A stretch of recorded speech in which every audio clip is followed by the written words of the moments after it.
بہار الانوار کی جلد 3 میں ایک حدیث ہے کہ حضرت رسول خدا صلی اللہ علیہ وآلہ وسلم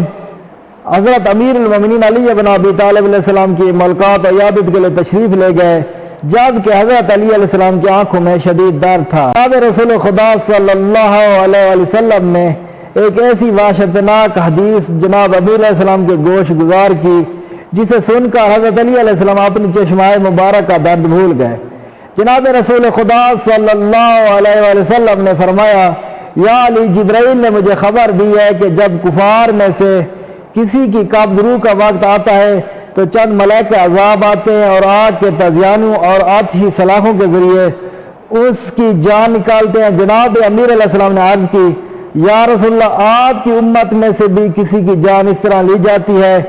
تو حضرت محمد صلی اللہ علیہ وسلم نے فرمایا، ہاں، مسلمانوں میں بھی 3 گروہ ایسے ہیں جن کی قبض روح اس طرح کی جاتی ہے۔